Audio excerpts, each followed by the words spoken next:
ಓಂ ಶ್ರೀ ಮಹಾಗಣಾಧಿಪತಿಯೇ ನಮಃ. ಓಂ ಶ್ರೀ ಮಾತ್ರೇ ನಮಃ. ಓಂ ಶ್ರೀ ಗುರುಭ್ಯೋ ನಮಃ.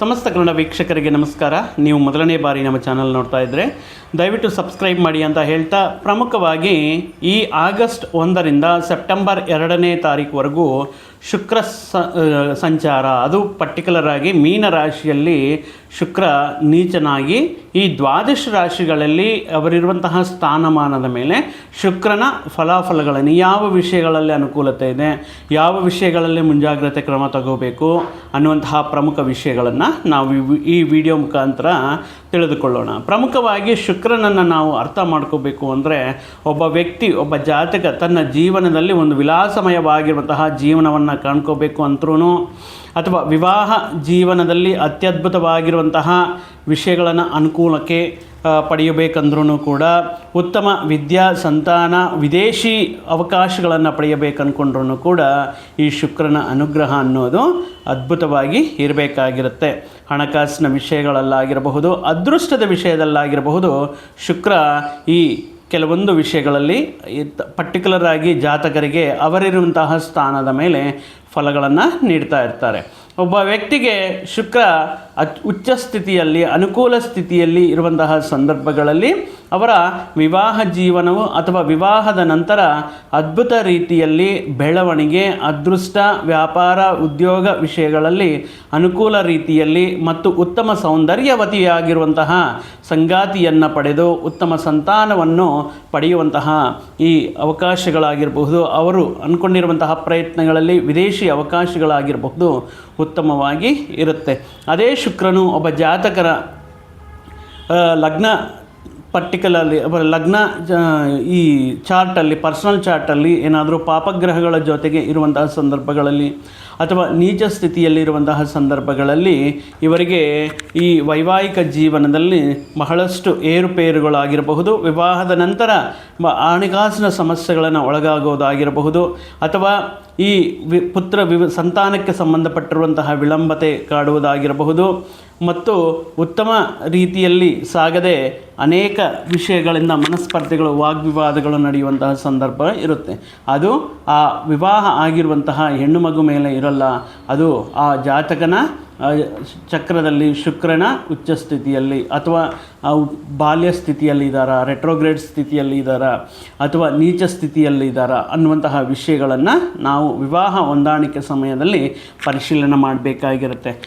ಈ ಇಷ್ಟೊಂದು ಅನುಕೂಲ ವಿಷಯಗಳನ್ನು ಪಡೆದಿರುವಂತಹ ಈ ಶುಕ್ರನು ಈ ಆಗಸ್ಟ್ 1ರಿಂದ ಸೆಪ್ಟೆಂಬರ್ 2ನೇ ತಾರೀಕುವರೆಗೂ ಕೂಡ ಕನ್ಯಾ ರಾಶಿಯಲ್ಲಿ, ಮುಖ್ಯವಾಗಿ ಮೀನರಾಶಿಯವರಿಗೆ ಯೋಗಕಾರಕನಾಗಿರುವಂತಹ ಶುಕ್ರನು ಮೀನರಾಶಿಯವರಿಗೆ ಯಾವ ವಿಷಯಗಳಲ್ಲಿ ಈ ಮಾಸದಲ್ಲಿ ಅನುಕೂಲ ಫಲಗಳನ್ನು ನೀಡ್ತಾ ಇದ್ದಾರೆ ಅಂತ ಹೇಳಬಹುದು.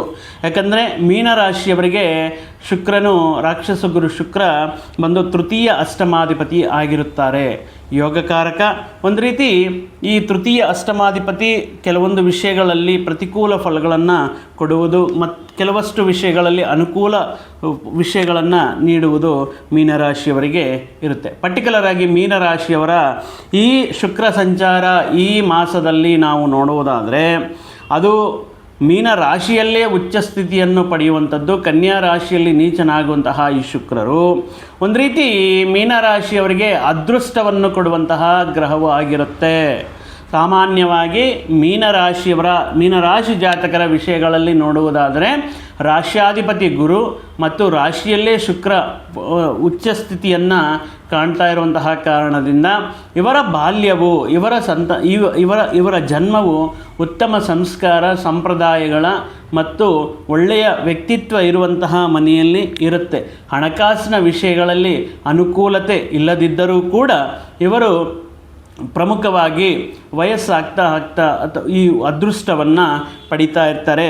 ಮೀನರಾಶಿಯವರು ಆಗಿರುತ್ತಾರೆ, ಮೀನರಾಶಿ ಜಾತಕದವರು ಆಗಿರುತ್ತಾರೆ. ಅಂದರೆ ಉತ್ತಮ ಸಂಸ್ಕಾರ, ಸಂಪ್ರದಾಯ, ಉತ್ತಮ ರೀತಿಯಲ್ಲಿ ಮೌಲ್ಯಗಳು ಇರುವಂತಹ ಒಂದು ಕುಟುಂಬದಲ್ಲಿ ಜನಿಸುವುದಕ್ಕೆ ಈ ಶುಕ್ರನು ಕಾರಕತ್ವವಾಗಿರುತ್ತೆ. ಅದೇ ರೀತಿ ಮೀನರಾಶಿಯವರಿಗೆ ಈ ರೀತಿ ಇರುತ್ತೆ. ಈ ಹಣಕಾಸಿನ ಇಲ್ಲ ಅಂದರೆ ಎಕ್ಸ್ಟ್ರೀಮ್ ಆಗಿ ಫಿನಾನ್ಷಿಯಲಿ ಸೆಟ್ಲ್ ಆಗಿರುವಂತಹ ಕುಟುಂಬದಲ್ಲಿಯೂ ಕೂಡ ಮೀನರಾಶಿಯವರು ಜನನವನ್ನು ಪಡೆಯೋದಕ್ಕೆ ಅನುಕೂಲ ಇರುತ್ತೆ.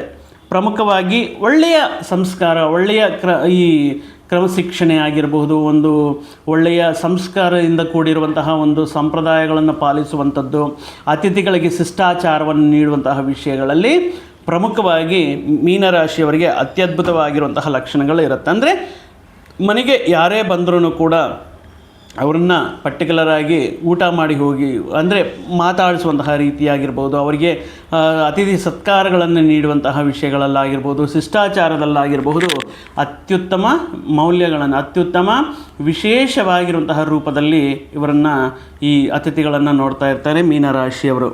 ಇನ್ನು ಗುರುವಿನ ರಾಶಿ ದೇವಗುರು ಬೃಹಸ್ಪತಿಯ ರಾಶಿ ಆಗಿರೋದ್ರಿಂದ ಒಳ್ಳೆಯ ಮನೆತನ, ಒಳ್ಳೆಯ ಗೌರವಪ್ರದವಾಗಿರುವಂತಹ ಜೀವನ, ಒಳ್ಳೆಯ ಸಂಸ್ಕಾರವನ್ನು ಪಡೆಯುವಂತಹ ವಿಷಯಗಳು ಆಗಿರುತ್ತೆ. ಇನ್ನು ತೃತೀಯಾಧಿಪತಿ ಶುಕ್ರನ ಅಂಶ ಆಗಿರೋದ್ರಿಂದ ಈ ಮೀನರಾಶಿಗೆ ತೃತೀಯ ಸ್ಥಾನ ಅಂದರೆ ಸಹೋದರ ಸ್ಥಾನ, ಧೈರ್ಯ ಪರಾಕ್ರಮ ಸ್ಥಾನ ಅಂತ ಹೇಳ್ತೀವಿ.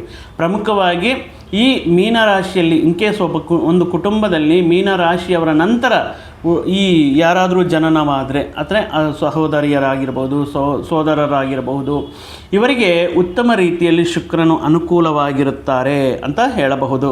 ಪ್ರಮುಖವಾಗಿ ಶುಕ್ರ ಸ್ಥಾನ ಈ ತೃತೀಯಾಧಿಪತಿ ಶುಕ್ರ ಆಗಿರೋದ್ರಿಂದ ಈ ಸ್ತ್ರೀಯರಿಗೆ ಶುಕ್ರ ಬಂದು ಅಷ್ಟಮ ಸ್ಥಾನ ಅನ್ನೋದು ಅಷ್ಟಮಾಧಿಪತಿ ಅಲ್ವಾ, ಸ್ತ್ರೀಯರಿಗೆ ಮಾಂಗಲ್ಯ ಸ್ಥಾನ, ಸೌಭಾಗ್ಯ ಸ್ಥಾನ ಅಂತ ಹೇಳ್ತೀವಿ. ಅದೇ ರೀತಿ ಪುರುಷರಿಗೆ ಈ ಅಷ್ಟಮಾಧಿಪತಿ ಶುಕ್ರ ಆಯುವನ್ನು ನೀಡುವಂಥದ್ದು, ಆಯುಷ್ ಸ್ಥಾನವನ್ನು ನೀಡುವಂತಹ ಶುಭಗ್ರಹ ಅಂತ ಹೇಳಬಹುದು.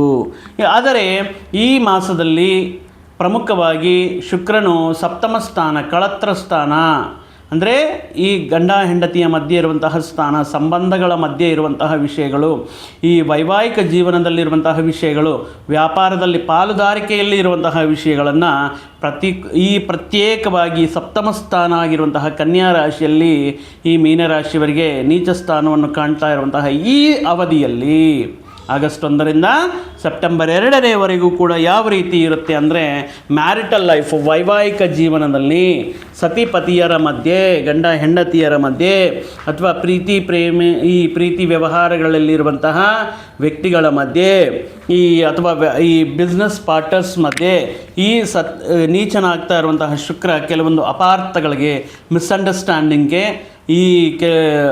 ಅಂದರೆ ಕೆಲವೊಂದು ಸಂದರ್ಭಗಳು ಅದೇ ರೀತಿ ಬರುತ್ತೆ.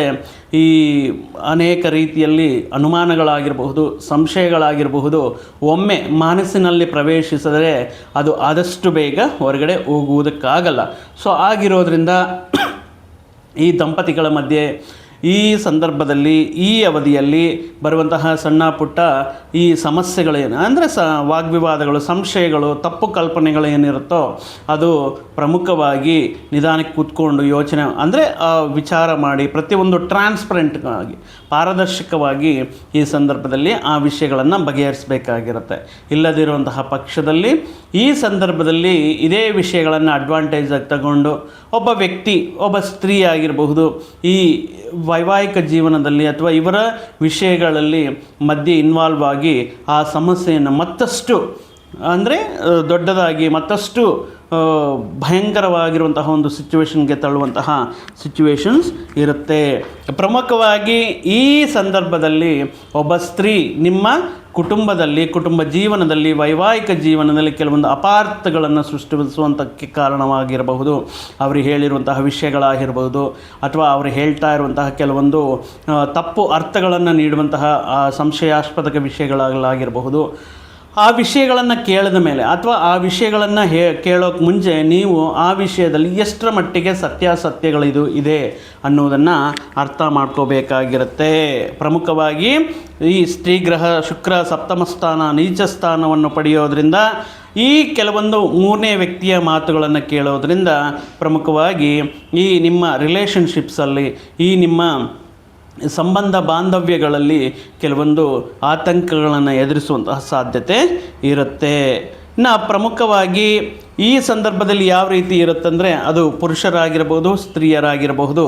ಈ ಪ್ರಮುಖವಾಗಿ ಅಂದರೆ ಕೆಲವೊಂದು ವಿಷಯಗಳಲ್ಲಿ ಸ್ವಂತ ವ್ಯಕ್ತಿಗಳಿಗನ್ನ ಅಂದರೆ ಫಾರ್ ಎಕ್ಸಾಂಪಲ್ ಒಂದು ಗಂಡ ಹೆಂಡತಿ ಅವರ ಕೊಡುವ ಇಂಪಾರ್ಟೆನ್ಸ್ ಅನ್ನೋದು ಹೆಂಡತಿಗೆ ಕೊಡೋ ಇಂಪಾರ್ಟೆನ್ಸ್ಗಿನ್ನ ಮೂರನೇ ವ್ಯಕ್ತಿಗೆ ಅಥವಾ ಹೊರಗಡೆ ಇರುವಂತಹ ವ್ಯಕ್ತಿಗೆ ಇಂಪಾರ್ಟೆನ್ಸ್ ಕೊಡೋದ್ರಿಂದ, ಕೆಲವೊಂದು ವಿಷಯಗಳಲ್ಲಿ ಅವರಿಗೆ ಸಪೋರ್ಟ್ ಮಾಡೋದ್ರಿಂದ, ಅದು ಕುಟುಂಬ ಸದಸ್ಯರ ಮಧ್ಯೆ ಆಗಿರಬಹುದು, ಹೊರಗಡೆ ಈ ವೃತ್ತಿ ಉದ್ಯೋಗ ಸ್ಥಾನಗಳಲ್ಲಿ ವಿಷಯಗಳಲ್ಲಾಗಿರಬಹುದು, ಮನೆಯಲ್ಲಿ ಇಷ್ಟು ಸಮಸ್ಯೆಗಳಿಟ್ಕೊಂಡು ಹೊರಗಡೆ ಅವ್ರಿಗೆ ಸಮಸ್ಯೆ ಇದೆ ಅಂತ ಓಡೋಗ್ತಾ ಇರ್ತೀರ ಅಂತ ಬಹಳಷ್ಟು ಸಂದರ್ಭಗಳಲ್ಲಿ ಹೇಗೆ ನೀವು ಆ ವಿಷಯಗಳನ್ನು ಹೇಳ್ತಾ ಇರ್ತೀರ. ಅಂತಹ ವಿಷಯಗಳು ನಡೆಯೋದಕ್ಕೆ ಚಾನ್ಸಸ್ ಇರುತ್ತೆ. ಅಂದರೆ ಮನೆಯವರಿಗಿನ್ನ ಅವರೇ ಹೆಚ್ಚಾದ್ರ, ಸ್ವಂತ ವ್ಯಕ್ತಿಗಳಿಗಿನ್ನ ಹೊರಗಡೆಯವರೇ ಹೆಚ್ಚಾದ್ರ ಅನ್ನುವಂತಹ ಕೆಲವೊಂದು ಸಂದರ್ಭಗಳು, ಆ ರೀತಿ ಮಾತುಗಳು ಬರುವಂತಹ ಸಂದರ್ಭಗಳಲ್ಲಿ ಇರೋದರಿಂದ ಪ್ರಮುಖವಾಗಿ ಈ ಸಂದರ್ಭದಲ್ಲಿ ಎಸ್ಪೆಷಲಿ ಮ್ಯಾರಿಟಲ್ ಲೈಫಲ್ಲಿ the priority should be must. ಅದು ಯಾರಿಗೆ ಕೊಡಬೇಕು, ಈ ರೀತಿ ಬೇರೊಬ್ಬ ವ್ಯಕ್ತಿಗೆ ನೀವು ಇಂಪಾರ್ಟೆನ್ಸ್ನ ಪ್ರಯಾರಿಟಿ ಕೊಡೋದ್ರಿಂದ ಯಾವ ರೀತಿ ಪರಿಣಾಮಗಳನ್ನು ಎದುರಿಸಬೇಕಾಗಿರುತ್ತೆ ಅನ್ನುವಂತಹ ವಿಷಯಗಳನ್ನು ಸೂಕ್ಷ್ಮವಾಗಿ ಅರ್ಥ ಮಾಡಿಕೊಂಡು ಅದಕ್ಕೆ ತಕ್ಕಂತೆ ನೀವು ಪ್ರಯಾರಿಟೀಸ್ನ ಆ ಪ್ರಾಧಾನ್ಯತೆಯನ್ನು ನೀಡಬೇಕಾಗಿರುತ್ತೆ. ಈ ವಿಷಯಗಳಿಂದ ಏನಾಗುತ್ತೆ, ಪರ್ಟಿಕ್ಯುಲರ್ ಆಗಿ ಹೊರಗಡೆ ಒಂದು ಪಾರ್ಟಿಗೆ ಕರ್ಕೊಂಡು ಹೋಗ್ತೀರಾ, ಅಂದರೆ ನೀವು ಇಬ್ಬರು ಗಂಡ ಹೆಂಡತಿ ಒಂದು ಪಾರ್ಟಿಗೆ ಅಥವಾ ಒಂದು ಈವೆಂಟ್ಗೆ ಕರ್ಕೊಂಡು ಹೋಗಿರ್ತೀರ. ಸೊ ಅಂತಹ ಈವೆಂಟಲ್ಲಿ ಇವರನ್ನು ಒಂದು ಮೂಲೆ ಕೂರಿಸ್ಬಿಟ್ಟು ನೀವು ಅಟ್ಲೀಸ್ಟ್ ನಿಮಗೆ ಇಷ್ಟ ಆಗಿರುವಂತಹ ವ್ಯಕ್ತಿಗಳು ಅಥವಾ ತುಂಬ ಪರಿಚಯ ಆಗಿರುವಂತಹ ವ್ಯಕ್ತಿಗಳ ಮಧ್ಯೆ ಕಾಲ ಕಳೀತಾ ಇರ್ತಾರೆ. ಸೊ ಇಂಥ ವಿಷಯಗಳನ್ನು ನೋಡಿದಾಗ ನಿಮ್ಮ ಪಾರ್ಟ್ನರ್ಗೆ ಕೆಲವೊಂದು ಎಲ್ಲೋ ಒಂದು ಕಡೆ ಒಂದು ರೀತಿ ಈರ್ಷ್ಯೆ, ಒಂದು ರೀತಿ ಜಲಸ್, ಒಂದು ರೀತಿ ಅನುಮಾನ, ಸಂಶಯಗಳು ಹುಟ್ಟಾಕುವಂತಹ ಸಂದರ್ಭಗಳು ಬರ್ತಾ ಇರುತ್ತೆ. ಸೊ ಈ ಪರ್ಟಿಕ್ಯುಲರ್ ವಿಷಯಗಳಲ್ಲಿ ಜಾಗರೂಕರಾಗಿರಬೇಕಾಗಿರುತ್ತೆ. ದ ಮೋಸ್ಟ್ ಇಂಪಾರ್ಟೆಂಟ್, ಯಾರಿಗೆ ಪ್ರಯಾರಿಟಿ ಕೊಡಬೇಕು, in case priority least priority ಮಾಡಿಕೊಂಡ್ರೆ ಯಾವ ರೀತಿ ಸಮಸ್ಯೆಗಳನ್ನು ಫೇಸ್ ಆಗುತ್ತೆ ಮುಂದಿನ ದಿನಗಳಲ್ಲಿ ಅನ್ನೋದನ್ನು ಅಂದರೆ ಮನೆಗೆ ಹೋದ್ಮೇಲೆ ಯಾವ ರೀತಿ ಫೇಸ್ ಮಾಡಬೇಕು ಅನ್ನೋದು ನಿಮ್ಗೆ ಕಂಪ್ಲೀಟಾಗಿ ಅರ್ಥ ಮಾಡ್ಕೋಬೇಕಾಗಿರುತ್ತೆ. ಸೊ ಆ ವಿಷಯಗಳಿಂದ ಅದು ಕೂಡ ಒಬ್ಬ ಸ್ತ್ರೀ ಮುಖಾಂತರ ಈ ರೀತಿ ಸಮಸ್ಯೆಗಳು ಉಂಟಾಗುವಂಥ ಸಾಧ್ಯತೆ ಇರೋದರಿಂದ ನಿಮ್ಮ ಸಂಬಂಧಗಳಲ್ಲಿ ಒಂದು ಟ್ರಾನ್ಸ್ಪರೆನ್ಸಿ, ಅಂದರೆ ನಿಮಗೆ ಫ್ರೆಂಡ್ ಅಂದರೆ ನಿಮ್ಮ ಸಂಗಾತಿಯೂ ಒಂದು ಫ್ರೆಂಡ್ ಅನ್ನೋ ರೀತಿಯಲ್ಲಿ ಈ ಪರಿಚಯಗಳನ್ನು ಇಂಪ್ರೂವ್ ಮಾಡ್ಕೋಬೇಕಾಗಿರುತ್ತೆ.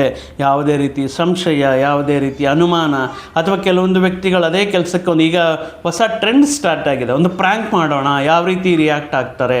ಬಟ್ ಕೆಲವೊಂದು ವ್ಯಕ್ತಿಗಳು ಅನುಕೂಲವಾಗಿ ಕೆಲವೊಂದು ಲೈಟಾಗಿ ತಗೊಳ್ತಾರೆ, ತುಂಬ ಸುಲಭವಾಗಿ ಅರ್ಥ ಮಾಡಿಕೊಂಡು ಆ ವಿಷಯವನ್ನು ಅರ್ಥ ಮಾಡ್ಕೊಳ್ತಾರೆ.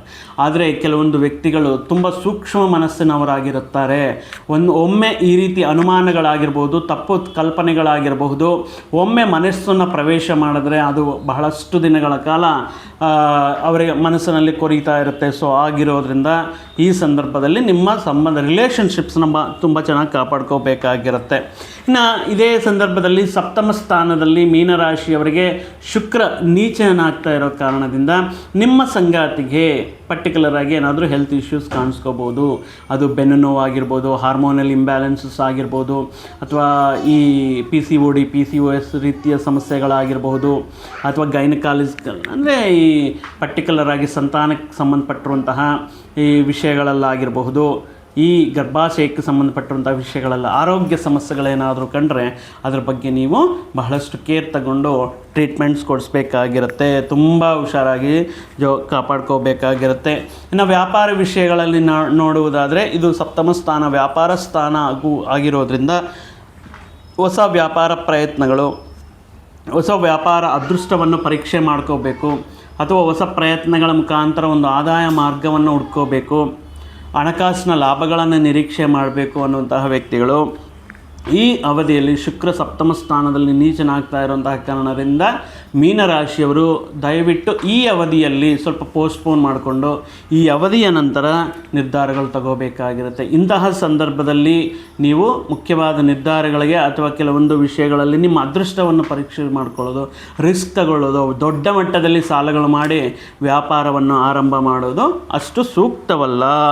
ಇನ್ನು ಅದೇ ರೀತಿ ಉದ್ಯೋಗ ಸ್ಥಾನಗಳಲ್ಲಿರುವಂತಹ ವ್ಯಕ್ತಿಗಳು ಏನೋ ಒಂದು ರೀತಿ ಮತ್ತೊಂದು ಉದ್ಯೋಗಕ್ಕೆ ಅಂದರೆ ಪರ್ಟಿಕ್ಯುಲರ್ ಆಗಿ ಜಾಯ್ನ್ ಆಗೋಣ, ಇರುವಂತಹ ಉದ್ಯೋಗವನ್ನು ಬಿಡೋದಾಗಿರ್ಬೋದು, ಅಥವಾ ಈ ಕೆಲವೊಂದು ವಿಷಯಗಳಲ್ಲಿ ವೃತ್ತಿ ಉದ್ಯೋಗಗಳ ವಿಷಯಗಳ ಮುಖಾಂತರ ಇನ್ ಕೇಸ್ ನಿಮಗೆ ಅನುಕೂಲವಾಗಿರುವಂತಹ ಉದ್ಯೋಗ ಸಿಕ್ಕಿದ್ರೂ ಕೂಡ ಅದು ನಿಮ್ಮ ದೂರ ಅಂದರೆ ನಿಮ್ಮ ಕುಟುಂಬಕ್ಕೆ ನೀವಿರುವಂತಹ ಸ್ಥಾನಕ್ಕೆ ದೂರದ ಪ್ರದೇಶದಲ್ಲಿ ಬರೋದರಿಂದ ಏನಾಗುತ್ತೆ ಅಂದರೆ ನಿಮ್ಮ ಈ ವಿವಾಹಿಕ ಜೀವನದಲ್ಲಿ ಅಥವಾ ಪಾರ್ಟ್ನರ್ಸ್ ಮಧ್ಯೆ ಒಂದು ರೀತಿ ಗ್ಯಾಪ್ ಅನ್ನೋದು, ಅಂದರೆ ನೀವೊಂದು ಕಡೆ ವರ್ಕ್ ಮಾಡೋದು, ನಿಮ್ಮ ಸಂಗಾತಿ ಒಂದು ಕಡೆ ವರ್ಕ್ ಮಾಡೋದು, ಎಗೇನ್ ಇಲ್ಲಿ ಎಲ್ಲಿಗೆ ಬರುತ್ತೆ ಅಂದರೆ ಮತ್ತೆ ಎಗೇನ್ ಪ್ರಾಬ್ಲಮ್ಸ್ ಬಂದು ಅನೇಕ ರೀತಿಯಲ್ಲಿ ಸಂಶಯಗಳಿಗೆ ಅನುಮಾನಕ್ಕೆ ಆಗ್ತಾ ಇರೋ ಕಾರಣದಿಂದ ಈ ಸಂದರ್ಭದಲ್ಲಿ ಯಾವುದೇ ರೀತಿ ಸ್ಥಳ ಬದಲಾವಣೆಗೆ ವೃತ್ತಿ ಬದಲಾವಣೆಗೆ ಪ್ರಯತ್ನಗಳು ಮಾಡೋಕ್ಕೆ ಹೋಗಬೇಡಿ. ಇನ್ ಕೇಸ್ ಆ ರೀತಿ ಇದ್ದರೆ ಅಂದರೆ ಇಬ್ಬರು ನಿಮ್ಮ ಪಾರ್ಟ್ನರ್ಸ್ ಇಬ್ಬರು ಒಂದೇ ಪ್ಲೇಸಲ್ಲಿ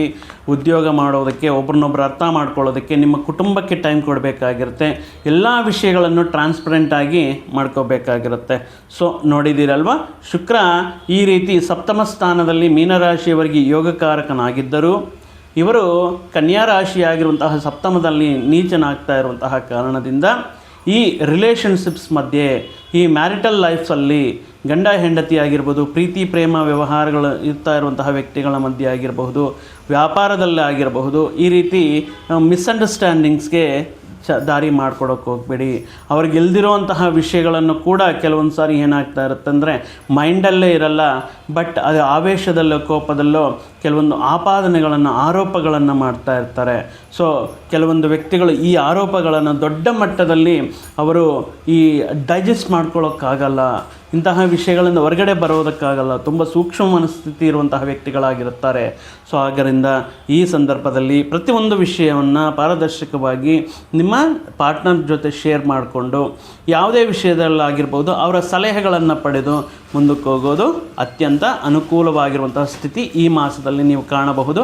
ಇನ್ನು ಶುಕ್ರನ ಪರಿಹಾರಗಳ ಬಗ್ಗೆ ನಾವು ನೋಡುವುದಾದರೆ ಪರ್ಟಿಕ್ಯುಲರ್ ಆಗಿ ಈ ಸಂದರ್ಭದಲ್ಲಿ ಶುಕ್ರನ ಅನುಕೂಲಕ್ಕೋಸ್ಕರ ಡೈಮಂಡ್ನ ವೇರ್ ಮಾಡೋದಾಗಿರ್ಬೋದು, ಅದು ನಿಮ್ಮ ಓಲೆಯಲ್ಲಾಗಿರ್ಬೋದು, ರಿಂಗಲ್ಲಾಗಿರ್ಬೋದು, ಪೆಂಡೆಂಟಲ್ಲಿ ಆಗಿರ್ಬೋದು, ಎಸ್ಪೆಷಲಿ ಸ್ತ್ರೀಯರು ಈ ರೀತಿ ವೇರ್ ಮಾಡಬಹುದು, ಧಾರಣೆ ಮಾಡ್ಬೋದು.